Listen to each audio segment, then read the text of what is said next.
یعنی اچھے اس تو کی تھے نہیں. کئی قسمیں ہیں نیسیسری انگزائٹی. ایکسپلور کریں کہ کوئی پیشنٹ جو بھی ریہیب میں ہوگا تو اس کو کچھ انگزائٹی ہوگی اسے ہم نیسیسری انگزائٹی کہتے ہیں. اور بہت ساری انگزائٹی کو ہم منیمائز بھی کرتے ہیں, لیکن کچھ نیسیسری انگزائٹی ہوگی تو میں آپ ہی سے مدد چاہوں گا کہ اس کی کیا وجہ ہو سکتی ہے. کم از کم 6 وجوہات آپ نے تلاش کرنی ہے جو کہ نیسیسری انگزائٹی اس کو ہوگی. ریئلائزیشن اگر کوئی ہے کہ بھی میں کہاں پہنچ گیا ہوں, یہ انگزائٹی کہ مجھے بلا وجہ لایا گیا ہے, مجھے ضرورت ہی نہیں تھی. کیونکہ زیادہ تر پیشنٹ جو ہے وہ اپنی مرضی سے نہیں آتے, ان کو فیملی جو ہے ہماری مدد سے یہاں لاتی ہے, تو اس کو لگتا ہے بہت زیادتی ہو گئی. اور یہ ایک بڑا میجر ایشو ہے. اگر ہماری ایک بکلیٹ آپ پڑھیں تو شاید آپ کو اس کی زیادہ سمجھ آئے, کیونکہ وہ بکلیٹ ویسے کاؤنسلرز کے لیے ہے. اس کو ہم موڈیول 1 کہتے ہیں.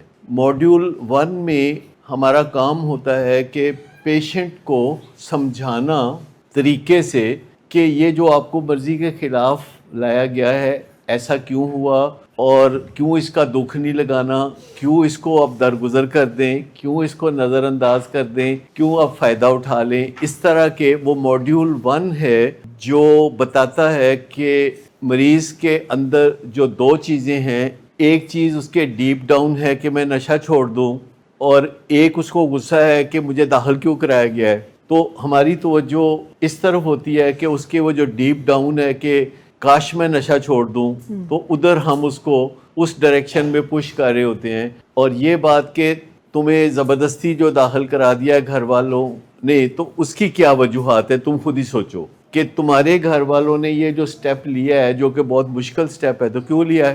تو نیسیسری انگزائٹی ایک وجہ آپ نے بتائی کہ یہ احساس کہ میں زندگی میں کہاں کھڑا ہوں. دوسری کیا ہو سکتی ہے؟ نہیں, ریلیپس کا تو وہ ابھی وہ نہیں کوئی وجہ ہوتی. پہلی بات یہ ہے کہ ایک اور انگزائٹی بھی نہیں ہوتی ریہیب میں کہ کوئی کریونگ نہیں ہو رہی ہوتی. ایک انگزائٹی جو کریونگ سے ریلیٹڈ ہے وہ بھی ریہیب میں نہیں ہوتی. کریونگ جو ہے وہ سیانی ہوتی ہے, وہ موقع پہ ہوتی ہے جہاں کوئی چیز مل سکتی ہے. اگر کوئی چیز مل ہی نہیں سکتی تو اس کی کوئی خاص کریونگ بھی نہیں ہوتی. تو کریونگ جو ہے وہ نہیں اصل مسئلہ. ہاں, جو جسمانی تکلیفیں ہوتی ہیں نشہ چھوڑنے سے, اس کی ایک انگزائٹی ہوتی ہے. جسمانی تکلیفیں یعنی جب بندہ نشہ نہیں کرتا تو ہمارا سمپیتھیٹک سسٹم ہوتا ہے ایک جو بغاوت پہ اتر آتا ہے. سمپیتھیٹک سسٹم کا مطلب سمجھتے ہیں آپ؟ سادہ لفظ ہے, ویسے یہ ٹیکنیکل ٹرم ہے, لفظ بتا رہا ہے نا. اگر کوئی بندہ آپ سے سمپیتھیٹک ہو رہا ہو, ہمدردی, وہ پتہ نہیں آپ کے پاس وہ ہے کہ نہیں, وہ چھوٹی سی ریل جس میں وہ کہتے ہیں ہائے بڑا چنگا ہوندا سی, نہیں, ترس اور چیز ہے.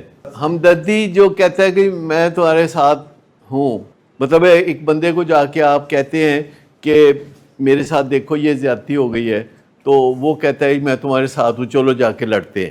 سمپیتھیٹک سسٹم انسان کو جنگل کے زمانے کی یاد دلاتا ہے کہ جب کوئی شیر یا درندہ آ جاتا تھا تو سمپیتھیٹک سسٹم کہتا تھا ہمت کرو, آگے بڑھو, لڑو یا بھاگ جاؤ, دونوں میں تمہاری مدد کرتا ہوں. اور وہ جسم میں ایسی تبدیلیاں لاتا ہے سمپیتھیٹک سسٹم, جس میں دل کی دھڑکن تیز ہوتی ہے, سانس تیز ہو جاتے ہیں, خون کی سرکولیشن زیادہ ہو جاتی ہے, اور بندہ آنکھوں کے پیوپل کھل جاتے ہیں, زیادہ دکھائی دینے لگتا ہے, بندہ لڑنے کے لیے تیار ہو جاتا ہے. تو سمپیتھیٹک سسٹم ایکٹیو ہو جاتا ہے. جب بھی انسان کسی مصیبت میں ہوتا ہے تو وہ جنگل کے زمانے سے جو اس نے سیکھا ہوا ہے کہ وہ سمجھتا ہے کہ کوئی درندہ یا شیر میرے سامنے کھڑا ہے. کبھی آپ گھر میں بھی جب رکاوٹ ڈالتے ہیں نشے میں تو پھر کیا ہوتا ہے؟ گھر میں جب آپ نشے کے رستے میں کوئی رکاوٹ ڈالتے ہیں تو وہ کیا سمجھتا ہے کہ آپ نے اس کی جو فیوریٹ چیز ہے اس کو روکنے کی جو کوشش کی ہے, تو وہ یا تو لڑتا ہے یا بھاگتا ہے. یہ آپ سمجھتے ہیں اس چیز کو. تو سمپیتھیٹک سسٹم جو ایکٹیو ہو جاتا ہے, اور ہم اپنے میڈیسن سے اس سمپیتھیٹک سسٹم کو کول ڈاؤن کرنے کی کوشش کر رہے ہوتے ہیں. لیکن ایک کام اور بھی ہم کر رہے ہوتے ہیں یہاں پہ, وہ ہے پیرا سمپیتھیٹک سسٹم کو ایکٹیویٹ کر دیتے ہیں. اب آپ تھوڑا سا غور کیجئے کہ سمپیتھیٹک سسٹم جب جسم میں ایکٹیویٹڈ ہوتا ہے تو اندر سے مدد اگر آپ لینا چاہتے ہیں اس سسٹم کو کول ڈاؤن کرنے کے لیے, تو آپ کو پیرا سمپیتھیٹک سسٹم کو جو اندر ہی موجود ہے وہ ایکٹیویٹ کرنے کی ضرورت ہوگی، پیرا سمپیتھیٹک سسٹم. کیونکہ جنگل کے زمانے میں جب درندہ آ جاتا تھا تو سمپیتھیٹک سسٹم ایکٹیو ہو جاتا تھا، تو بندہ بھاگ جاتا تھا دور، درندے کی پہنچ سے دور چلا جاتا تھا، تو پیرا سمپیتھیٹک سسٹم پھر اس کو واپس اپنی اصلی حالت میں لاتا تھا، یعنی پیوپل چھوٹے ہو جانے، سرکولیشن سلو ہو جانی، دھڑکن کم ہو جانی، اور سانس آہستہ آہستہ چلنے لگے. تو آپ سمجھتے ہیں کہ جسم میں جو چیز پھر اوپر لے کے جاتی ہے اس انگزائٹی کو، اس کو ہم کہتے ہیں سمپیتھیٹک سسٹم کے تحت وہ ہوتی ہے، اور جو چیز اس کو کاؤنٹر کرتی ہے وہ پیرا سمپیتھیٹک سسٹم ہے. اچھا، اب یہ ایک اور چیز بھی جو اکثر ہم آپ کو کہتے ہیں کہ جب آپ کو انگزائٹی ہو تو آپ ایبڈومینل بریدنگز کریں. تو آپ نے کبھی سوچا کہ یہ ایبڈومینل بریدنگ یعنی ریورس بریدنگ کریں؟ آپ اسے ایبڈومینل بریدنگ کہہ رہے ہیں، ریورس بریدنگ کہہ لیں. نارملی جو بریدنگ ہوتی ہے، جب سانس آپ اندر لیتے ہیں تو چیسٹ پھیلتی ہے، لیکن ایبڈومینل بریدنگ میں چیسٹ نہیں پھیلتی بلکہ پیٹ پھیلتا ہے. تو جو چیسٹ بریدنگ ہوتی ہے یہ سمپیتھیٹک سسٹم کے تحت ہوتی ہے، اور جو ایبڈومینل بریدنگ ہوتی ہے وہ پیرا سمپیتھیٹک سسٹم کو ایکٹیویٹ کرتی ہے. تو جب ہم کہتے ہیں کہ جب بھی آپ کو انگزائٹی ہو تو آپ ایبڈومینل بریدنگ کریں، جس میں آپ سانس اندر لیں تو پیٹ کو باہر آنے دیں، اور پھر 2-4 سیکنڈ رکیں، اور پھر سانس کو باہر نکالیں، پیٹ واپس اندر چلے جائے. تو سارے پیٹ سے وہ کام، جسے ہم پیٹ سانس بھی کہتے ہیں اردو میں. تو جب بھی ہم ایبڈومینل بریدنگ کرتے ہیں تو سڈنلی ہم پیراسمپیتھیٹک سسٹم کو پورے کے ایکٹیویٹ کر دیتے ہیں، کک سٹارٹ کر دیتے ہیں، اور پیراسمپیتھیٹک سسٹم ہمیشہ ہماری انگزائٹی کو پھر وہ ٹھیک کر دیتا ہے، چاہے وہ انگزائٹی او سی ڈی کی وجہ سے ہو، چاہے وہ انگزائٹی جو ہے کسی نیوروٹک بیہیویئر کی وجہ سے ہو، چاہے وڈرول کی وجہ سے ہو، چاہے وہ غصے کی وجہ سے ہو، چاہے کسی فکر کی وجہ سے ہو، چاہے وہ نیسیسری انگزائٹی ہو. تو نیسیسری انگزائٹی کے لیے جو پیٹ کے سانس کو جب آپ کانشیسلی کرتے ہیں، جبکہ چیسٹ کا سانس جو ہوتا ہے وہ انکانشیس ہوتا ہے. تو جب بھی آپ کو نیسیسری انگزائٹی یا کوئی انگزائٹی ہوتی ہے تو آپ ایبڈومینل بریدنگ سیکھتے ہیں. اچھا، ایبڈومینل بریدنگ جو ہے یہ شعوری بریدنگ ہے، جو چیسٹ بریدنگ ہے وہ لاشعوری بریدنگ ہے. اچھا، جو شعوری بریدنگ ہے اس کی پریکٹس کرنی پڑتی ہے کیونکہ نارملی ہم لوگ یہ نہیں کرتے. تو جب ہم ایبڈومینل بریدنگ کرنا شروع کرتے ہیں تو ہمیں لگتا ہے یہ کوئی فالتو کام ہے، تو شروع میں وہ مشکل لگتا ہے، لیکن ایک دفعہ آپ سیکھ لیں تو رات بستر پہ جو جا کے انگزائٹی ہوتی ہے، بندہ کروٹیں بدلتا ہے، تو کروٹ پہ بھی ایسی ایبڈومینل بریدنگ ہو سکتی ہے، سیدھے لیٹ کے بھی ہو سکتی ہے، جو مرضی کریں، ایبڈومینل بریدنگ ساتھ ساتھ چلتی ہے. آپ اگر گاڑی چلا رہے ہیں تو اگر آپ کو پریکٹس ہو رہی ہے تو آپ ایبڈومینل بریدنگ جاری رکھے ہوئے ہیں. تو جو ایبڈومینل بریدنگ کرتا رہتا ہے تو وہ سمجھے وہ اپنی انگزائٹی کو سنب کرتا رہتا ہے، کرب کرتا رہتا ہے. تو یہ ایک نیسیسری انگزائٹی کا ساتھ ہی میں نے ایبڈومینل بریدنگ کا آپ کو بتا دیا. اور کیا وجہ ہوتی ہے انگزائٹی کی؟ فیوچر کی ٹینشن لینا، کیونکہ بہت سارے لوگ جو ہیں یہ غلطی کرتے ہیں کہ وہ بیماری سے ریکوری کی بجائے فیوچر کی ٹینشن بھی لیتے ہیں، اور یہ چیز بعض اوقات پروفیشنل بھی کرتے ہیں. ہماری ہی کسی سینٹر میں کسی دن ایک ڈاکٹر نے پیشنٹ سے پوچھا کہ اب جب کہ آپ یہاں علاج میں ہیں تو آپ کیا سوچ رہے ہیں؟ تو پیشنٹس نے کہا کہ ہم سوچ رہے ہیں کہ آئندہ سوبر لائف گزاریں گے اور ہم نشے سے دور رہیں گے. تو ڈاکٹر صاحب کہنے لگے کہ آپ کو اپنے مستقبل کی فکر کرنی چاہیے. آپ کیا کہتے ہیں؟ یہ تو اور انگزائٹی میں جانے والی بات ہے. یہ تو ایسے ہی بندے کی بات ہے کہ جو آپریشن تھیٹر میں ہے اور اس کا جو ہے اپینڈسیکٹمی ہونی ہے تو ان کا نا فیوچر کا بھی ذرا سوچ لو. نہیں، وہ کہتا ہے کہ جی ہم سوبر رہنا چاہتے ہیں، ہم نشے کے بغیر زندگی نہیں، اٹس اباؤٹ پریزنٹ آلسو کہ they are developing a paradigm. لیکن آپ انہیں کہہ رہے ہیں کہ تمہیں فکر کرنی چاہیے کہ ایران اور عراق جنگ کا کیا بنے گا، ایران اور امریکہ جنگ کا کیا بنے گا، اور پھر جو چھوٹی چھوٹی باتیں بیچ میں ہوتی ہیں کہ تمہاری چچا کی بیٹی کی منگنی ہو رہی ہے اور وہ تمہارے فلاں دوست جو ہیں اس کے گڑ جڑواں بچے پیدا ہو گئے ہیں. تو یہ ساری چیزیں جو ہیں وہ تو انگزائٹی بڑھانے والی ہیں. اصل چیز یہ ہے کہ جو سوبر لیونگ ہے اس کی ضرورت ہے. اچھا، سوبر لیونگ سے مجھے یاد آیا کہ جو پیشنٹس یہاں سے جاتے ہیں گھر پہ تو وہ اس طرح